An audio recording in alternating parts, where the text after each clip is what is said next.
Many leaders and companies want to form dream teams by getting superstars and putting them together and hoping magic happens. Let me give you an example. When the United States began using NBA stars instead of amateurs on its Olympic team in 1992, it was assumed the best players in the world would never lose. In 1992, 1996, and 2000 Olympic Games, these dream teams crushed all their opponents with a perfect 24-0 record. But at the 2004 Games, talent wasn't enough. The U.S. team of superstars practiced together for a week before heading to the Olympics. In the first game of the competition, Puerto Rico beat the United States by 22 points. The Puerto Rican team had played together for years. The U.S. finished in third place, losing more games than they had lost in the previous 68 years combined. Bottom line, it's not enough to put your most talented people on the same team and just hope that magic happens. Probably the most common question I get when it comes to how to assemble a team is, who should I put on the team?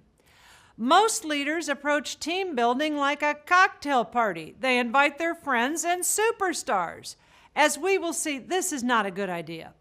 I've done some research on team building, and I've made two alarming discoveries.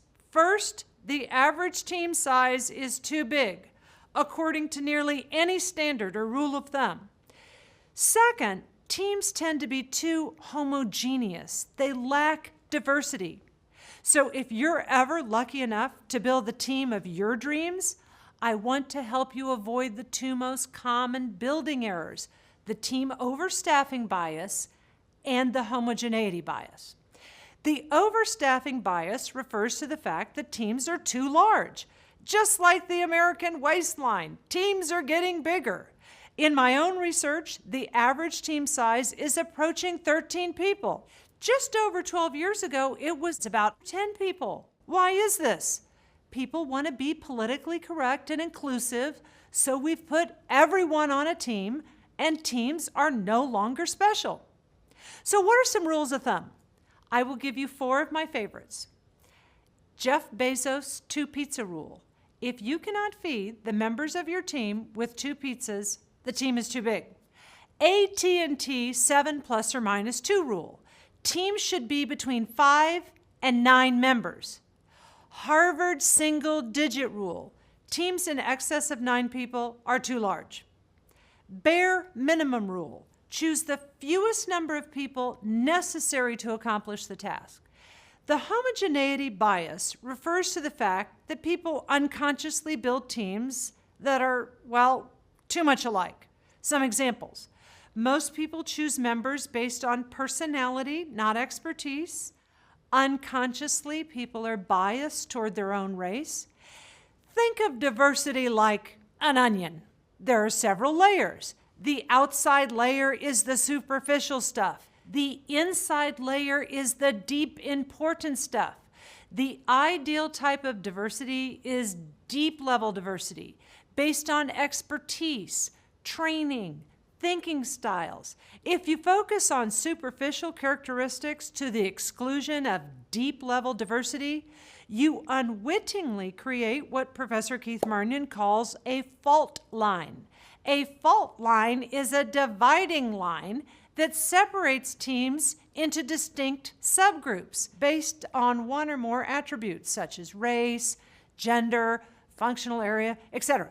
For example, in one investigation, a global team at a telecommunications company discovered they had a serious fault line in terms of the engineers being primarily men and the marketing group primarily women.